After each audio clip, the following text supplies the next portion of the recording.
A storm is brewing in Salem. Secrets are breaking loose. Loyalties will be tested, love will blur with betrayal, and the shadows of the past will come crashing into the present. This week, August 25th through August 29th, Days of Our Lives promises chaos, scandal, and the kind of heartbreak that can tear families apart. From Kristen DeMera's shocking prison plan, to Rachel's spiraling panic, to Philip Kuriaki's waking up in bed with a surprising partner. Let's unravel the drama piece by piece. The tension inside the courtroom is suffocating. Kristen DeMera, a woman known for her icy control and sharp, manipulative brilliance, suddenly looks nothing like the villain Salem has grown to fear. Her hands tremble, her eyes dart wildly, and her voice shakes under the weight of desperation. For days, she has endured the whispers, the glares, and the damning testimony that painted her as the one who tried to kill E.J. DeMera. Each word has chipped away at her defenses, and finally, the cracks begin to show. Then comes the breaking point. Kristen stands, her face pale but her tone fierce, and blurts out the words no one expected. "It was me. I pulled the trigger." Gasps ripple through the room. Even E.J. himself looks stunned. The prosecution seizes on this moment, eager to label it a confession. But the audience knows better. This isn't guilt, it's sacrifice. Kristen is taking a calculated plunge back into darkness, hoping to build a shield strong enough to protect the only person she loves unconditionally, her daughter. Kristen has fought tooth and nail for her freedom, schemed her way out of cages both literal and metaphorical. Why would she willingly walk back into one now? The answer is written in the fear on her face, Rachel. Kristen believes her daughter's fragile psyche won't survive the truth. If Rachel ever remembers, her young world could shatter completely. So Kristen does what mothers in Salem often do. She becomes the martyr, even if it means her own destruction. But Salem is unforgiving. And here, no lie stays hidden for long. While Kristen plays the savior in court, Rachel Black is quietly unraveling. On the surface, she tries to act like any other child, smiling, distracting herself with books, leaning on the adults around her. But beneath the surface lies a storm she cannot control. Her mind, overwhelmed by the trauma of that night, has betrayed her. Rachel suffers from dissociative amnesia, a cruel trick of psychology where memories are not erased, but locked away, buried so deep that the conscious mind cannot reach them. What lingers instead are fragments. Flashes of sound and sensation. The smell of gunpowder. A scream in the distance. The cold weight of fear pressing down on her chest. These scattered shards swirl in Rachel's head like puzzle pieces she refuses to touch. Enter Foster, her mentor, who unwittingly hands her a key. He gifts her a storybook about a young heroine whose greatest treasure is locked inside her own mind. It's meant as comfort, a metaphor for resilience. But for Rachel, the words are haunting. The heroine's struggle mirrors her own. As she flips the pages, the barrier in her mind trembles. Could it be that this innocent children's tale will be the spark that unlocks the terrifying memory she has buried? And then comes the cruel twist. When Rachel hears Kristen is planning to return to prison, her fragile stability shatters further. How can this be? Kristen swore to her that she was innocent. Why would her mother admit to something she didn't do? The questions claw at Rachel's sanity, and for the first time, she teeters on the edge of remembering. And then, as spoilers suggest, the dam finally bursts. It begins quietly. A stray word, a sound, a flicker of déjà vu.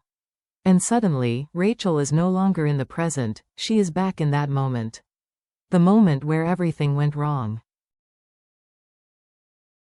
The courtroom fades away. Salem fades away. In her mind, Rachel sees it clearly now, the glint of a gun. Her own hands trembling. The sound of the trigger snapping back. The shock in EJ's eyes as the bullet tore through the air. It all comes rushing back, and the horror nearly crushes her. This wasn't her mother's sin. It was hers. In that instant, Rachel's innocence is ripped away forever. She is not just a child anymore, she is someone who nearly took a man's life. Now she faces the most agonizing choice of all. Does she come forward, confess, and risk becoming Salem's newest pariah? Or does she remain silent, allowing Kristen to carry the blame, knowing her mother's freedom is the only thing standing between her and total collapse? If she speaks, she frees Kristen but damns herself. If she stays silent, Kristen rots in prison for a crime she didn't commit. The tragedy is unbearable. A mother and daughter bound by love, now hanging over an abyss of lies and guilt. And with Salem's eyes fixed on them, the truth could destroy them both. For weeks, Johnny DiMera has lived under a cloud of fear and doubt. Courtrooms, lawyers, testimony. It's been an endless cycle of accusations that threatened to drag his future into ruin. But now, as the storm begins to clear, Johnny and Chanel Dupree DiMera finally allow themselves to exhale.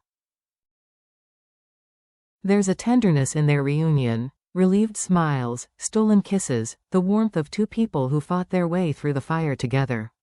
For the first time in weeks, they picture a future not defined by judges and verdicts, but by love, laughter, and possibility. But this is Salem. Peace is a fragile illusion. The ink on their freedom is barely dry before whispers of a new scandal circle the couple. The kind that doesn't wait politely at the door. It storms in uninvited, dragging skeletons back into the light. Is it tied to the ever-toxic DiMera legacy? Could a secret buried in Chanel's past resurface at the worst possible moment? Or perhaps it's something more insidious, a betrayal lurking closer than either of them dares to imagine. For Johnny and Chanel, the courtroom battle may be over, but Salem's game is just beginning. And the next scandal could test not only their reputation, but their marriage itself.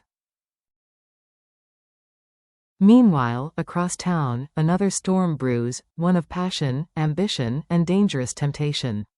Philip Kyriakis, long entangled in the endless wars of corporate power, suddenly wakes in a far more intimate battlefield, his own bedroom. And next to him? None other than Gabby Hernandez. The sight alone is scandalous. Gabby, a woman who claims her heart is set on conquering the boardroom, now lies in Philip's bed, her actions betraying her ambitions. At first, it could be dismissed as a lapse in judgment, a fleeting moment of weakness. But day's spoilers warn us, it's not. The chemistry between them is too potent, too undeniable. This is not a one-night mistake. It's the beginning of a dangerous affair. For Gabby, it's more than passion, it's strategy. Philip holds the keys to Titan, and if seduction can open doors that ambition cannot, she is willing to cross that line. Yet the danger of playing with fire is obvious. When business and desire intertwine, betrayal is inevitable.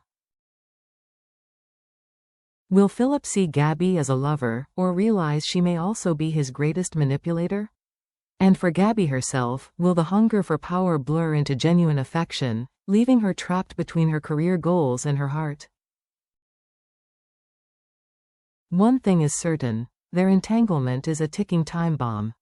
And when it explodes, the blast could rock both the Kyriakis and DiMera empires. While passion and scandal consume others, Steve Johnson finds himself neck-deep in the dark undercurrents of the Titan DiMera investigation. With every lead he uncovers, he inches closer to a truth someone desperately wants buried. This time, however, Steve is not alone. His daughter, Stephanie Johnson, steps directly into the storm. By taking on Titan's public relations crisis, she doesn't just dip her toe into danger. She dives straight into the center of it. Stephanie is a woman defined by loyalty and integrity, but in PR, truth is slippery.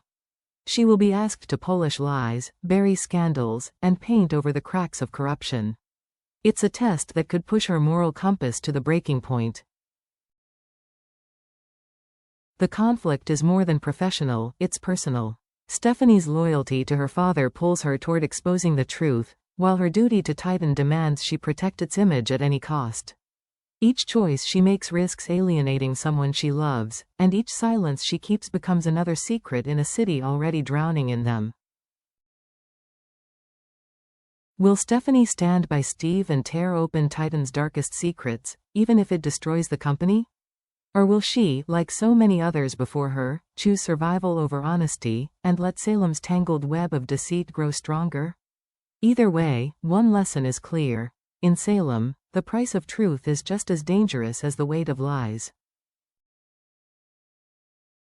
When you pull back from the individual dramas, a larger picture begins to form, a web of lies, betrayals, and fragile hopes all spiraling toward collision.